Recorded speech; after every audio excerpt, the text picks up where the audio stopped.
And good afternoon, everyone. I'm Ann Thompson, the president of the Women in Cable Telecommunications DC Baltimore Chapter, and welcome to episode 12 of WICT Wednesdays. Today's topic is on being an ally, elevating our marginalized communities. And my very good friend and guest, is Darryl Jones, who is in his 34th year of college admissions as the Senior Associate Director of Admissions and Coordinator for Multicultural Admission at Gettysburg College.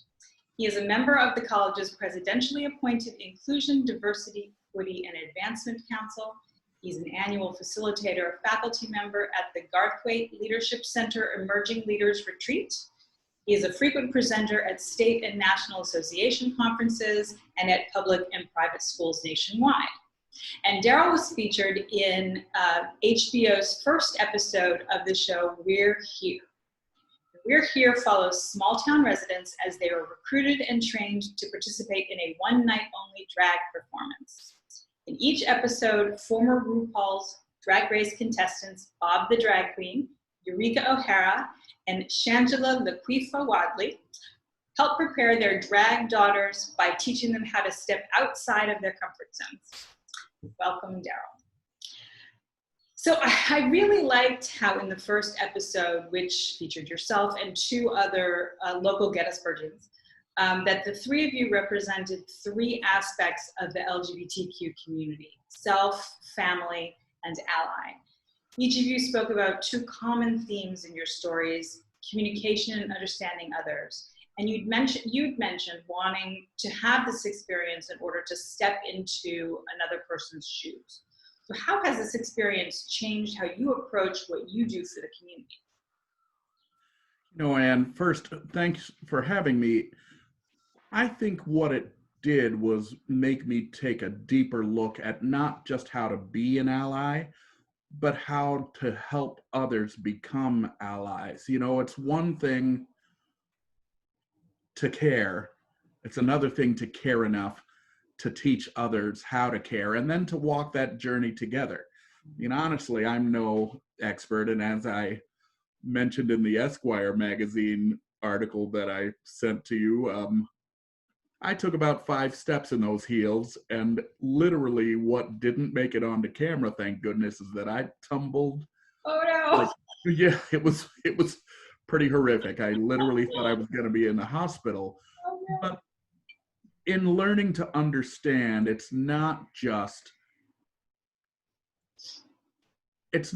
being accepting, it's embracing difference and including difference, not just saying, well, I don't hate you because you're this, so I must be okay. It's, I embrace your humanity, and that's what being an ally is to me. So even though I didn't know when filming began what this was going to be about, the moment the question was posed to me, I just said, absolutely, because especially given all that is going on in today's news cycle, I can't really expect people to care about my plight, which is really not all that bad, if I don't care about someone else's. So, you know, HBO sort of gave me an opportunity, but I live being an ally every day because marginalized people deserve allies.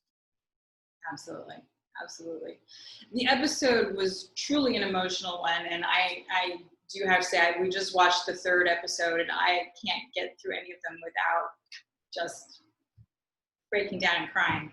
But this episode was truly an emotional one, and each participant had their own journey that they traveled during that week of filming. For you, it was important to not only stand up as an ally, as you say, but also to recognize the place where all of this was happening and its history. And your routine ended up reflecting back on that history of Gettysburg. So how emotional was it for you to be on that stage with all of the stories that you were encompassing? You know what was so interesting is that the way the whole thing was sequenced, I had no idea who the other two people were. You know, I literally hadn't met them until after the night of that show, and I didn't even get to see them perform because I had my own dressing area, my own people. I had people, and very important, I had people.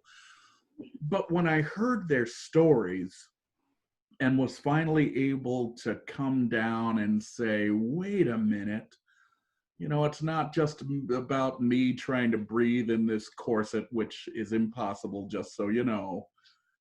What Bob the Drag Queen did was make this moment in which, this was a year ago, but we had no idea that these things in society would be happening. But it is about how people feel about the Confederate flag, how people feel about monuments that represent one side versus the other and how they're contextualized. So for me, the emotion came after the whole thing was over, and I literally called Bob.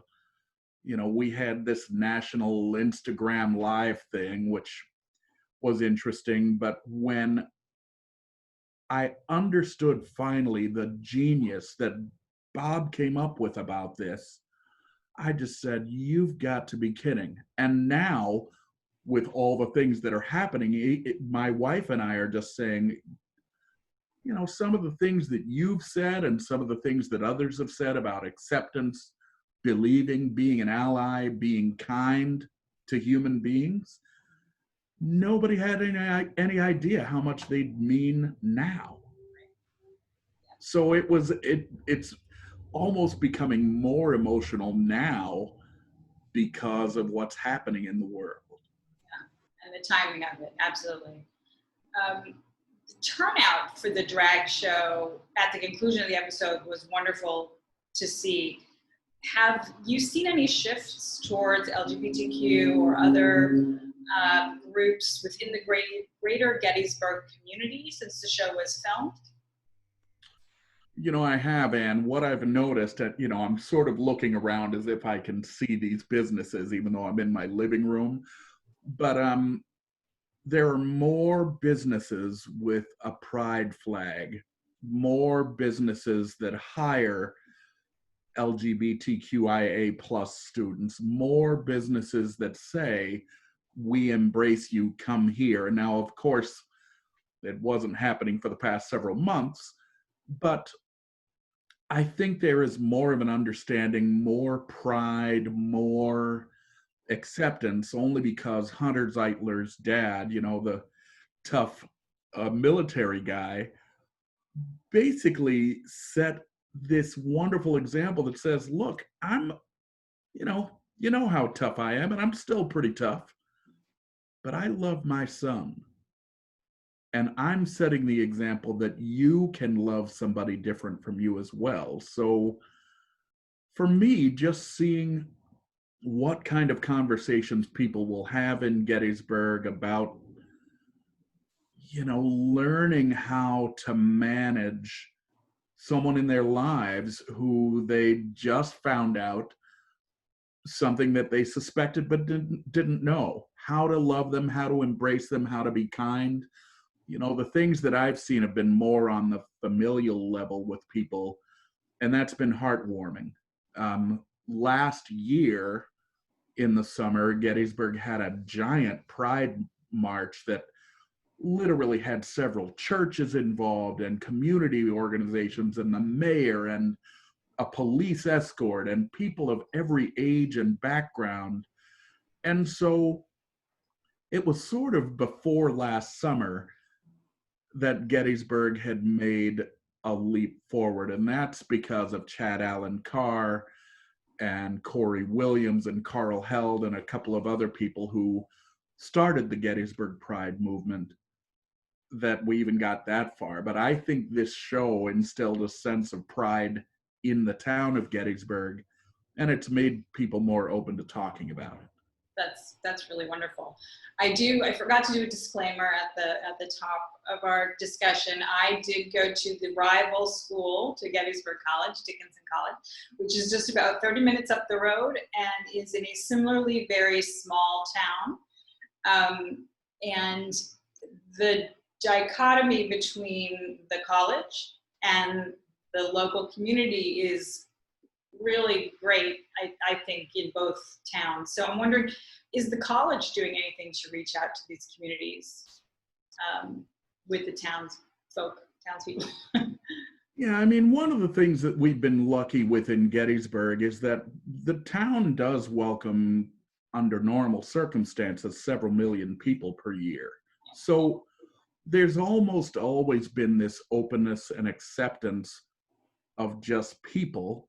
And then you have a place that doesn't have a fence around it. So when our multicultural engagement office has something, and by the way, our LGBTQIA plus support is within multicultural engagement rather than being segregated out to some remote area. But we invite the town.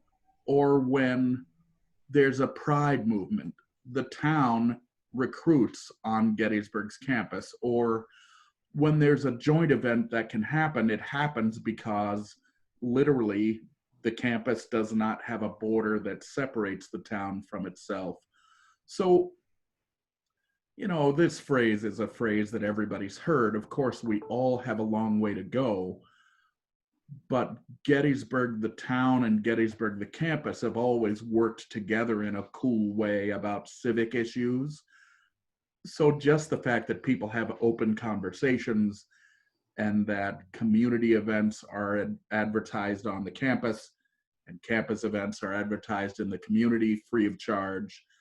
I mean, that's honestly what has helped us out. It's been pretty cool, over the past 10 years or so to see Gettysburg College and Gettysburg, the town, evolve together that way. That's excellent. Yes. So having been at the college for over 30 years, I'm sure that you have seen a shift in how the college has treated inclusivity, not just with LGBTQ, but with other minorities. So how does Gettysburg College stand out in that regard, and how else can they improve?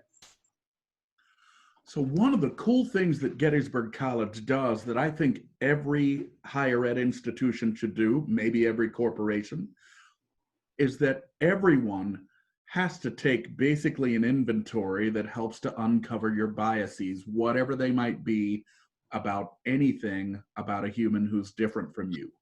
So this is every single person, whether you're a professor, an administrator or dean, a secretary, a groundskeeper, we all have to take it.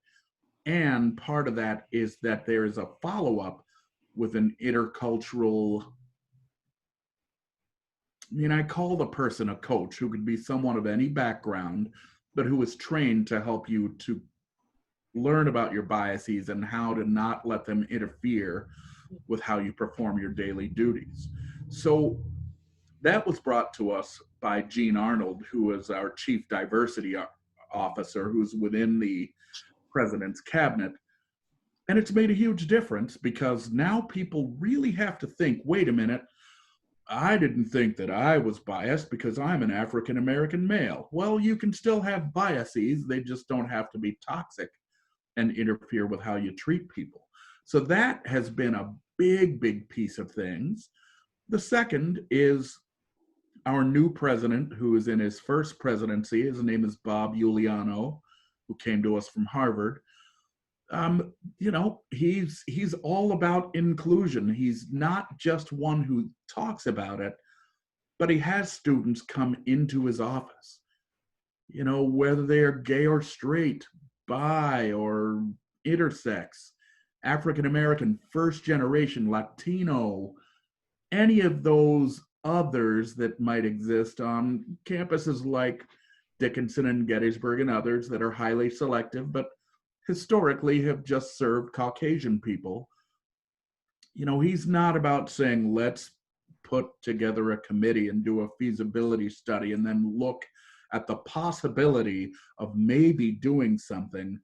He is in on the ground floor talking to people. And I know that because I talk to many of the students that he speaks with, and they are just blown away by his warmth and generosity. I think about the theme house. All colleges of our sort have these theme houses based on something you're interested in, how you live, but you have to educate the campus. And Gettysburg has had, under different iterations and different names, a Q house or a whatever other house that has the job of educating the campus about, again, just issues of sexual diversity and gender expression diversity, but the way that they join forces with the Black Student Union and a fraternity, or the way the Interfraternity Council, which is typically, I call it toxic masculinity sometimes, but the way even one of the fraternities made some major strides nationally on inclusion by having a president, and this was a number of years ago, who was out and gay, and this was a traditionally big athletic fraternity, but literally put Gettysburg on the map of here's how you make inclusion work at a chapter like this. So it's this whole bit, and your word, Anne, was perfect, inclusion rather than just diversity that has made the difference. Diversity means you have difference. Inclusion means you embrace it. And Gettysburg has done a great job of that. But now it's about saying, look, we don't have all the answers, but we can collaborate with people and find more. So no surprise that I'm in touch with people from Dickinson and Franklin and Marshall and Haverford and Lafayette and Skidmore and Davidson about how we make this space of inclusion better, how we do it better, how we figure it out better, how we make people not just hear that we are inclusive, but they feel it. And when people feel it, that means you're really making a difference. That's really wonderful to hear. Beyond the college, so now that the episode's aired, are you seeing or hearing any impact beyond Gettysburg, really? So I get most of my, so I'm going to name drop, but not because I'm name dropping, but because these are my buddies now, because I have people, Anne. Johnny and Steven and all the producers of HBO who have really been, they have been my educators as well. And Bob the drag queen and Eureka and Shangela, like we text each other all the time. And I tell them, look, let me know how, when we're isolated physically, I can still be an ally and still speak out against wrongdoing. Tell me what you need, even though, your platform is obviously bigger. But being able to be plugged in to people who have national and international stature, being able to say, hey, look, what you did, what you said, what you thought, what you hinted at is wrong. And here's how you need to learn to be anti-trans. You learned to be anti-trans earlier. Now you need to be anti-hatred actively instead of passively. You learned to be anti-gay earlier, and here's how you learned to be anti-gay. Now we need to unlearn that and make you actively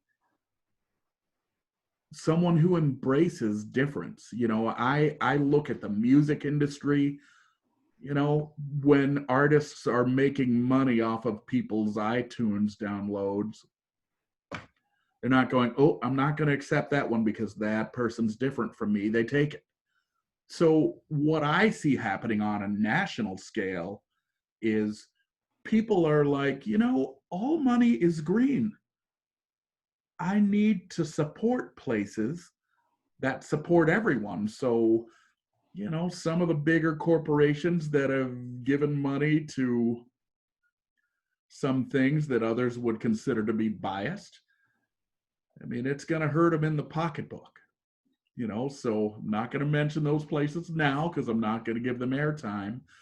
But what I've seen nationally happen is just, again, from all the HBO folks, they tell me, look, here is where we've hit people in the pocketbook, not by slandering them, but by paying more at their competition. And they follow that stuff, and they know that when their competition is suddenly making more money, which has become stark differences during the pandemic, it's now a big deal.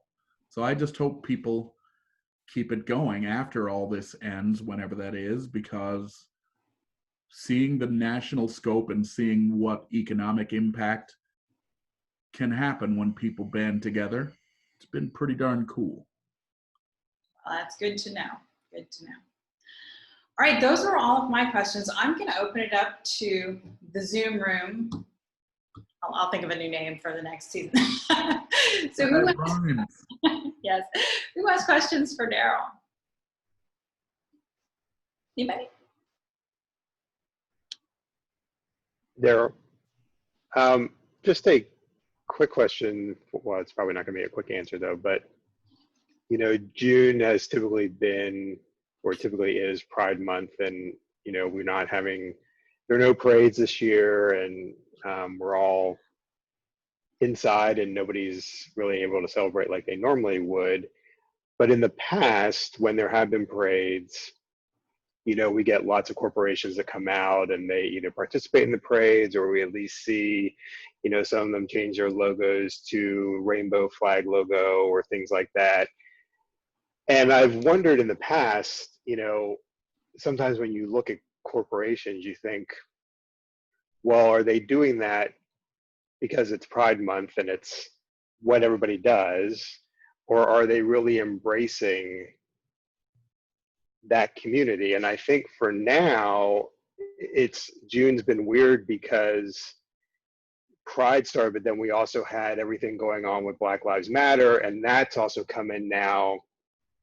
So when you think about and talk about inclusivity and, you know, how do corporations really show and demonstrate that they are supportive of those groups that are, you know, marginalized? So Bill, we've known each other long enough. You know this isn't going to be a short answer, but I'm going to try for you. So here's what I think. You know, my dream, and this was last week that I said to my wife, what if all of these different groups actually banded together? Now we are politically powerful and politically dangerous and economically dangerous. Think about if all of these groups got together, and this includes, you know, my wife was involved in the national level in the Poor People's Campaign, which is every ethnicity under the sun. It's just about economic justice. One of the most moving things I've sat through virtually, and it was about 3 hours on Saturday. But it's this whole idea that you see who sustains the pride flags all year.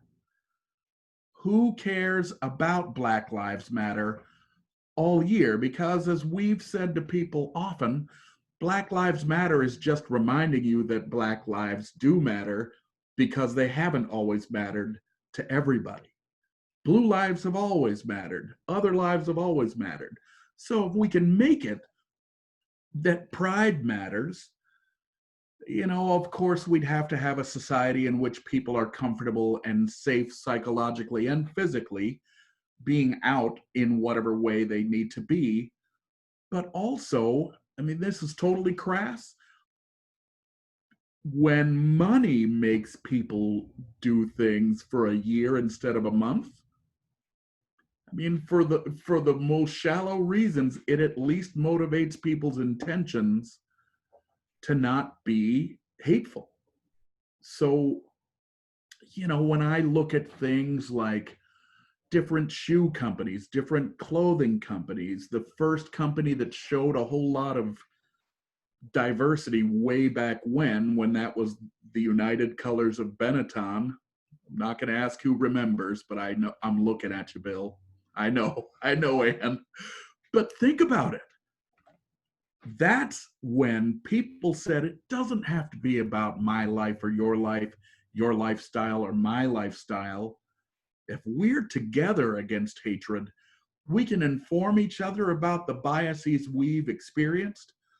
But now we have power because we're not splintered and we're all fighting for the same thing: acceptance and being embraced and being valued as human beings. So, Bill, that is about as short as I can make it, my friend, but that's, you know, the way I feel is you see who sustains it after June. I think about the Zoom call. You know, Gettysburg had a pretty cool Pride Zoom. You know, again, the drag queens from We're Here, plus the producers and many of the casting directors, and a lot of the people that were in We're Here in the other episodes were on this giant Zoom that literally lasted all day. But the cool thing is we have reunions so that I can get on and speak to allies who want to learn how to start being one. Hunter's dad, Randy, can get on and say, look, you don't have to fully understand, you just have to love people. You know, that's the cool thing that we're seeing happening that is sustained. And in Gettysburg, you know, sadly, a lot of restaurants, bars, etc. are hurting. Acceptance and how people show it is what's going to help places to economically recover. So people are speaking with their dollars, and as long as they continue to do it and don't stop, that's where power is. All right, that's really the end of my answer, Bill. I promise. Thank you. Yes, Mary, go ahead. Next question. So, Darryl, question. You happened to mention football recruiting just before that. So, I do a lot of mentorship work at the University of Maryland and student athletes. And one of our former student athletes who went on to play from Maryland to St. Joe's to now the Mystics, Natasha Cloud, just announced the other day that she had signed a deal with Converse. So to Bill's point, you know, now there's someone stepping up from a corporate standpoint. And Natasha is a fabulous spokesperson because the WNBA is a great supporter of the Pride movement as well as Black Lives Matter. And I think it's interesting because Natasha crosses many of those as an ally and a supporter to many people. And she's opted to sit out this season to support all of her initiatives and work with different people. But then I also know that the WNBA, as they're about to go into their bubble to play their season, they're promising to allow the players a platform and an environment to continue to support both. And I was just curious, you know, your thoughts on that and how that's kind of starting as a major sport and as a major athletic company. Probably the first one since the 70s or 80s that Converse has signed, and she's a pretty powerful voice and spokesperson. Yeah, so, you know, there is an international brand that carries a whole lot of weight in a whole lot of different societies, and this is worldwide. So my thought is, Converse is literally putting its money, time, and resources where its mouth is.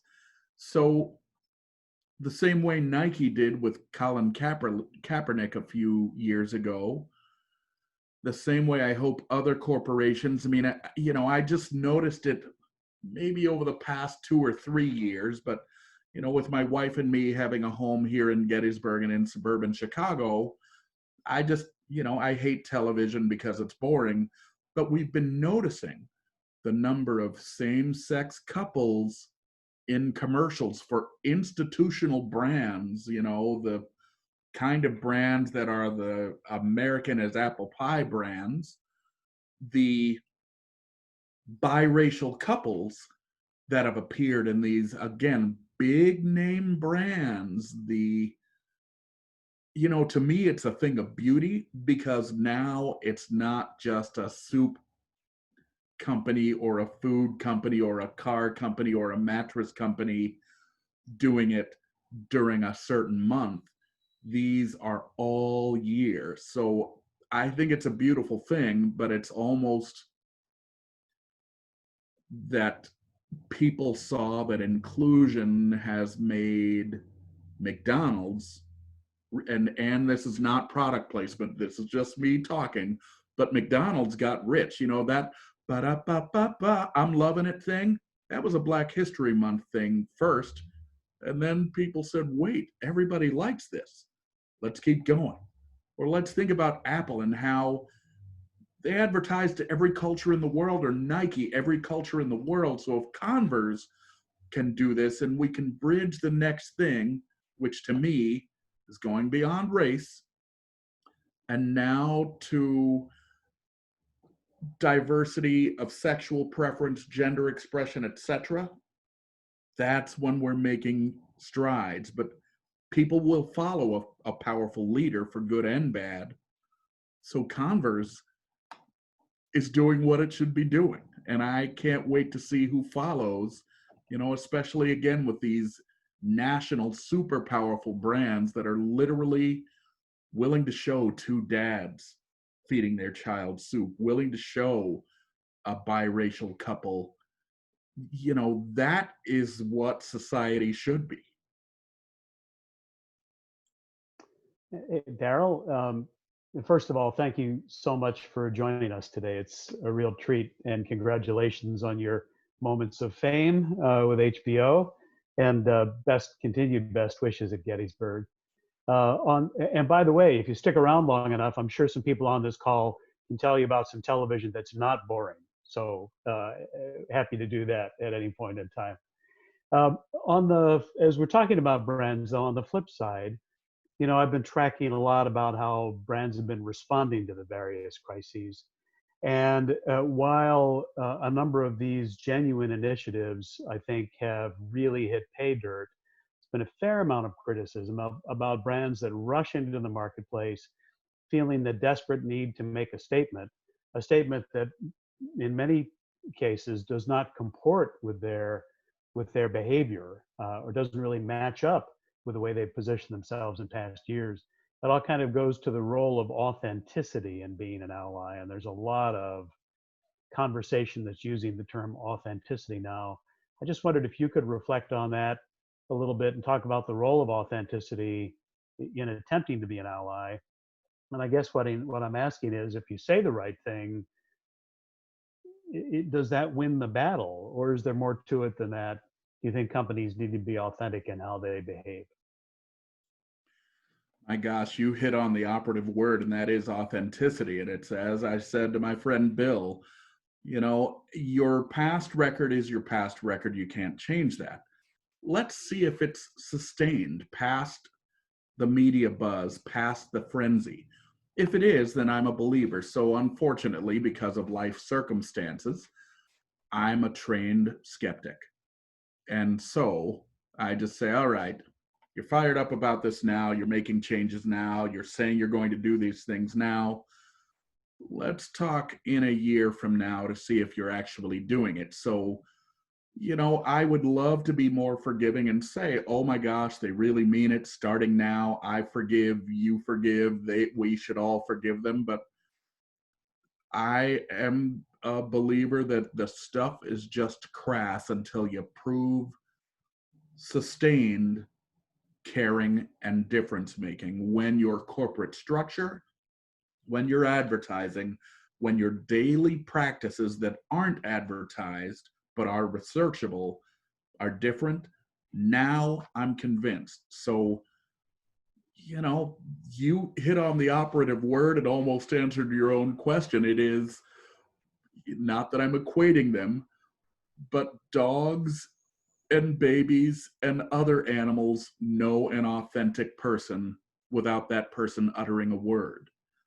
How can we train ourselves to better intuit who's being authentic now? I mean, I would love to be able to know that so that I can say, if I've talked to a corporate head and they've made changes despite their past record, I would love to have that spidey sense that says, hey, look, folks, this one you can believe. I know it in my heart. I don't know where we lose that in our adulthood. I wish we could get it back, because now I am just skeptical all the time until people prove it over time. Does that make sense? It does. Thank you. And you make a very strong argument, really, for working through the moment and making sure that we stay focused on this, and in 6 months, 12 months, looking back to see who's really living up to the commitments that they say they want to make. Absolutely. Precisely. Yep. Any other questions for Darryl? Seth? Hey. Hey, thanks, Ann, and Darryl, thanks so much for spending this time with us. You have, in my mind, an amazing job because you get to look up close and personal at each year's crop of 17, 18-year-olds. So I'm just wondering what changes you've observed, in these important areas over the last 30 years, and how optimistic you are. I'm assuming you're optimistic about when, today's 18-year-olds are our age and, they're in the White House and they're running the Congress and they're on the Supreme Court and so on. Where will we be as a society based on your projections? Oh my gosh, that is such a wonderful question / observation. I'm just hoping we move forward. I mean, let's think about this a second. We went from having no idea who might be part of a gay-straight alliance in high school because who knew that there were such things, to now so-called self-identified straight people being the president and vice president of these organizations, especially at some private schools in New York City where people are paying $50,000+ a year to go to school. They are the next allies, if you think about it. It was cool to see, however many decades ago, that some people on their application essays or through their resumes were saying, I'm not out to my family yet, but on this application, I want you to know that I am gay, or I am trans, or I am intersex. The terms keep changing to meet specificity. So we got to that point however many decades ago, but when I started seeing essays that said, I am learning how to be an ally, and yes, I'm only 17, and no, I'm not gay, but I can't stand bullying. So when people took it on as a greater issue, stopping bullying, which means stopping bullying for everyone, that was a cool moment. And I think that's only been in the past 5 or 6 years. But I think the youngsters of this nation, I thought I'd never use the word crucible except to make my wife laugh, but they've been through one. Let's think about, again, some of us that are maybe a little more advanced in age. So, I'm going to be 58 in the next year. The drills we had were fire drills, and that was it. We never took those seriously. But I've been in schools giving speeches, and right after there was a lockdown drill, and every breath was silent. That's been in New York City. That's been in the suburbs in Florida, where it's been really frightening. So they felt that, because that's direct. They felt it. So when you look at the fact that people now are saying, I've not had a shooting at my school, but I'd better march about this. I'd better say something about this. I'd better organize about it. That's power. Then when it became, these straight allies in high school saying, look, I'm joining the GSA because I don't want to see bullying in my community anymore. That was the next leap. And when you see people of all backgrounds being part of Black Lives Matter, we're making strides. So those things have all happened within the past not that many years. I'll be interested to see what happens in the next 5 or 10. I'll be retired by then, but I'm going to keep plugged in because this younger group, and there are a lot of them, will be the most diverse group to have ever gone through school. If you think about right now, nationally, kindergarten through 12th grade is less than half Caucasian in public schools. So that demographic is going to be voting later, becoming teachers later, lawyers, doctors, etc. So every single piece, and this is just ethnic diversity, is going to change worldwide. This younger group, you know, there are exceptions everywhere, but they're more accepting, more embracing of difference because to them, it's not a big deal. So, you know, I go back to the straight allies who are becoming officers of GSA, not just silent people who might sneak into a meeting. They are the difference makers. They are the ones that are going to make the difference in politics, in business, in law, in medicine, and in just making fairness a part of everyday life. Again, it's not everybody, because people pass down hatred to their progeny, but this group is the group that gives me hope. So yep, I'm an optimist, maybe a foolish optimist, but still an optimist because these folks are going to get it done. Excellent. Any other questions for Darryl? All right. Well, first of all, thank you so much for joining us. This was an amazing discussion, and HBO has made the first episode, Darryl's episode, free to watch. So I will post a link to that when I put the recording up on YouTube. I also have links to the Esquire magazine article that Darryl mentioned, which is a really fascinating behind the scenes of kind of how it all happened. And also a Gettysburg Times article that I found, and more information about Darryl. So thank you again. And thank you everybody who has joined us. And happy Pride. I am so thankful that I was able to talk to you about this during Pride Month. So thank you. And everybody have a great rest of your Wednesday. Thank you all. Everybody take care.